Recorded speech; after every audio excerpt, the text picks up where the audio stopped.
ప్రపంచవ్యాప్తంగా 2 కోట్ల మంది క్యాన్సర్ బారిన పడ్డారని 2022 గణాంకాలు తెలిపాయి. 2050 నాటికి 35 కోట్లకు చేరొచ్చు. మన దేశంలో సుమారు 15 లక్షల క్యాన్సర్ పేషెంట్స్ ఉన్నారు. ప్రతి 1,00,000 మందిలో 100 మంది క్యాన్సర్ బారిన పడే అవకాశం ఉంది. మహిళల్లో ప్రతి 8 మందిలో ఒకరికి క్యాన్సర్ వచ్చే అవకాశం ఉందని ప్రపంచ ఆరోగ్య సంస్థ వెల్లడించింది. క్యాన్సర్ పై పూర్తి అవగాహన అందించి క్యాన్సర్ నుంచి తెలుగు ప్రజలను కాపాడే ప్రయత్నం చేస్తోంది సుమన్ టీవీ. మీ మోకాళ్ళ నొప్పులకు ఎటువంటి సర్జరీ లేకుండా ఎపియాన్ పెయిన్ క్లినిక్ అందిస్తున్న అత్యాధునిక చికిత్స. చిన్నపిల్లల్లో వచ్చే క్యాన్సర్లు చైల్డ్హుడ్ క్యాన్సర్ అంటాం మనము.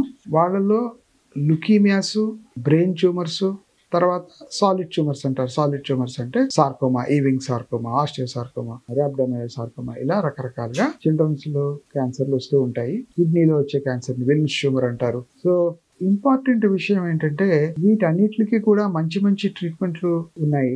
ఫర్ ఎగ్జాంపుల్ ఇప్పుడు లుకీమియా ఉంటుంది. లుకీమియాలో అక్యూట్ లింఫోబ్లాస్టిక్ లుకీమియా అనేది చిన్నపిల్లల్లో కామన్ గా వస్తుంది. వాళ్ళకి ఏంటంటే రక్తం తక్కువైపోవడము, తెల్లగా పాలిపోవడము, లేదా ప్లేట్లెట్స్ తగ్గి బ్లీడింగ్ టెండెన్సీస్, శరీరం మీద చుక్కలు మచ్చలు రావడం, ముక్కులోంచి నోట్లోంచి బ్లడ్ కారడము, లేదా జ్వరము, white cells normal white cells తగ్గిపోయి ఈ చెడు వైట్ సెల్స్ అంటే క్యాన్సర్ సెల్స్ పెరగడం వల్ల లుకీమియా బయటపడుతుంది. వాళ్ళు జ్వరంతో కూడా డాక్టర్ దగ్గరికి రావడం జరుగుతుంది. ఈ బ్లడ్ పిక్చర్ మన మామూలు సింపుల్ బ్లడ్ టెస్ట్ లోనే ఈ లుకీమియా బయటపడే అవకాశం ఉంటుంది. లేదంటే బోన్ మ్యారోలో మన బ్లడ్ తయారవుతుంది, అక్కడ పుడుతుంది అనమాట leukaemia. So bone marrow test ద్వారా లుకీమియా కన్ఫర్మ్ చేయొచ్చు. తర్వాత ఫ్లో సైటోమెట్రీ అని ఆ లుకీమియాలో ఏ రకమైన సెల్స్, టీ లుకీమియానా, బి లుకీమియానా, 3B, ఇలాంటి రకరకాల వెరైటీస్ ఉంటాయి. ఒక్కొక్క వెరైటీని బట్టి బి సెల్ వెరైటీ అంటే కొంచెం తొందరగా రెస్పాండ్ అవుతుంది, టీ సెల్ అంటే కొంచెం ఇబ్బందిగా ఉంటుంది. దానికి తగ్గట్టుగా ట్రీట్మెంట్ ఇచ్చి వాళ్ళని క్యూర్ చేయడానికి అవకాశం ఉంటుంది. అలాగే బ్రెయిన్ ట్యూమర్స్ లో కూడా మెడులోబ్లాస్టోమా అని అలాంటి ట్యూమర్స్ వస్తాయి. వాటిని ముందుగా చూసినందువల్ల సిటీ స్కాన్ లేదా MRI చేసి దాన్ని డయాగ్నోస్ చేసి, అవసరమైతే స్టీరియోటాక్టిక్ బయాప్సీ అంటారు, బయాప్సీ చేసి దాన్ని కనుక్కుని దానికి కీమోథెరపీ మందులు ప్లస్ రేడియేషన్ ఇలాంటివి అప్లై చేయడం వల్ల వాటిని కూడా మనం క్యూర్ చేయొచ్చు. ఈ చిల్డ్రన్ ఇంకా మిగతావి ఈవింగ్స్ సార్కోమా, లేకపోతే ర్యాబ్డోమైల్ సార్కోమా, లేదా విల్మ్స్ ట్యూమర్, ఇలాంటివన్నీ ఉంటాయి. వీటందరిలో కూడా సాధారణంగా 1 సంవత్సరం పాటు వీళ్ళకి మనం కీమోథెరపీ ట్రీట్మెంట్స్ ఇవ్వాల్సి ఉంటుంది. మధ్యలో 9 వారాల నుంచి 12 వారాల టైంలో ఆ మిగిలిన ట్యూమర్ కీమోథెరపీ ఇవ్వగా ఎక్కడైతే ట్యూమర్ పుట్టిందో ఆ ట్యూమర్ మిగిలిన ట్యూమర్ని ఆపరేషన్ చేసి తీసేసి తర్వాత అవసరమైతే రేడియేషన్ కూడా ఇచ్చి మిగిలిన ట్రీట్మెంట్ సంవత్సరం పాటు కంటిన్యూ చేసి 80 to 90% చిన్నపిల్లల్లో వచ్చే క్యాన్సర్లని మనం క్యూర్ చేయడానికి ఆస్కారం ఉంటుంది. So childhood cancer is curable అనేది చాలా ఇంపార్టెంట్ పాయింట్. కాబట్టి గుర్తుపెట్టుకుని మనం చిన్నపిల్లల్ని వెంటనే సరైన సమయంలో డాక్టర్ దగ్గరికి తీసుకెళ్ళి వాళ్ళకి సరైన డయాగ్నోసిస్ చేసి ట్రీట్మెంట్ ప్రాపర్గా అప్లై చేయాలి.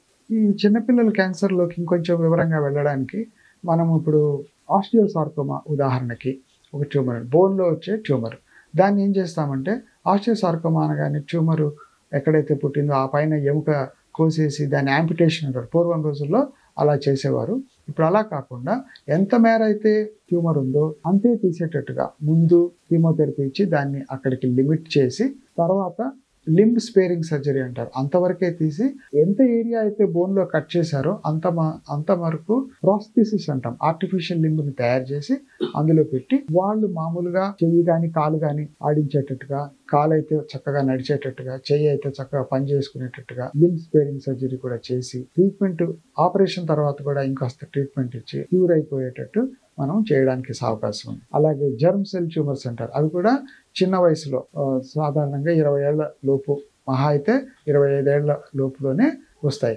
దీన్ని కూడా చైల్డ్హుడ్ క్యాన్సర్ కింద లెక్క పెడతారు. వీటిల్లో కేవలం కీమోథెరపీ ఇచ్చినందువల్ల చక్కగా వీటికి క్యూర్ అయిపోతాయి. సాధారణంగా 4-5 కోర్సులు ట్రీట్మెంట్ ఇవ్వడం వల్ల ఒక 9 నుంచి 12 వారాల ట్రీట్మెంట్లో మొత్తం క్యాన్సర్ కరిగిపోతుంది అనమాట. తర్వాత వాళ్ళు లైఫ్ లాంగ్ క్యూర్ స్టేట్లో ఉండి చక్కగా ఉంటారు. సో చైల్డ్హుడ్ క్యాన్సర్స్ అనేవి ఇన్ని రకాలు, అది లింఫోమా కావచ్చు, లుకీమియా కావచ్చు, అలాగే హాచ్కిన్స్ డిసీజ్ అంటారు, దానికి కూడా అంతే. 6 నెలల ట్రీట్మెంట్ కనుక మనం కీమోథెరపీ ట్రీట్మెంట్ ఇస్తే చక్కగా క్యూర్ అయిపోతారు. సో ఇలాంటిగా leukemia, lymphoma, brain tumours, sarcomas, Ewing sarcoma, osteosarcoma, అలాగే జర్మ్ సెల్ ట్యూమర్స్, ఇన్ని వెరైటీల ట్యూమర్స్ పిల్లల్లో వచ్చే అవకాశం ఉంది. వచ్చినా కానీ 80% వాళ్ళు క్యూర్ అయిపోతారు. కాబట్టి చిన్నపిల్లల క్యాన్సర్ అని చెప్పి మనం అశ్రద్ధ చేయకుండా వాళ్ళని సరైన సమయంలో డాక్టర్ దగ్గరికి తీసుకెళ్లి సరైన ట్రీట్మెంట్ ఇప్పిస్తే మనం వాళ్ళని క్యూర్ చేసి చక్కటి పౌరులుగా తయారు చేయొచ్చు.